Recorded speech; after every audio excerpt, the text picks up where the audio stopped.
মই নিজৰ ইফনৰ পৰা পাইছোঁ এটা কাৰণে মই ছাত্ৰ ছাত্ৰীসকলক আহ্বান জনাইছোঁ কোনোবাই বেয়াকৈ কওক সমালোচনা কৰক লাঞ্ছিত কৰক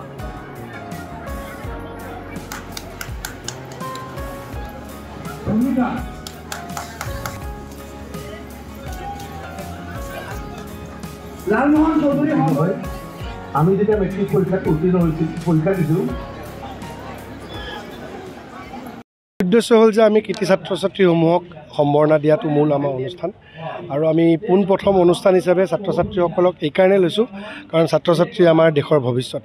আৰু তেখেতসকলক মই মোৰ বক্তব্যটো আহ্বান জনাইছোঁ যাতে এখন সুস্থ পলাশবাৰী উন্নত পলাশবাৰী আৰু শিক্ষিত পলাশবাৰী যাতে আমি নিৰ্মাণ কৰিব পাৰোঁ সেইবাবে আজি পোনপ্ৰথমতে আমি ছাত্ৰ ছাত্ৰীক আমি অভিনন্দন অনুষ্ঠানেৰে আমি আৰম্ভণি কৰিছোঁ আৰু আজি আপোনালোকে ইতিমধ্যে গম পাইছে যে আমি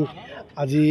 এটা ব্লকত আজি আমি কৰিছোঁ 3টা ব্লকত আমি বেলেগ বেলেগ ধৰণে কৰিম ভৱিষ্যতৰ দিনত এনেকুৱা আৰু 2টা অনুষ্ঠান আছে য'ত বেলেগ বেলেগ ব্লকৰ ছাত্ৰ ছাত্ৰীসকলক আমি সম্বৰ্ধনা দিম আৰু লগতে দেখিছোঁ যে খালি ষ্টাৰ পোৱা ল'ৰা ছোৱালীসকলকহে সম্বৰ্ধনা দিয়া যায় আজিকালি কিন্তু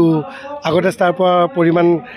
কম আছিল সেইকাৰণে ফাৰ্ষ্ট ডিভিজনৰ পৰা দিছিল আজিকালি পৰিমাণ বাঢ়ি গ'ল সেইকাৰণে ফাৰ্ষ্ট ডিভিজন মোক বহুত বিশেষ সকলোৱে নিদিয়ে সেইকাৰণে মই ভাবিলোঁ আমি সকলোৱে আলোচনা কৰিলোঁ যে ফাৰ্ষ্ট ডিভিজন পোৱাখিনিক দিলেও ভাল হয় যিহেতু চৰকাৰেও তেখেতসকলক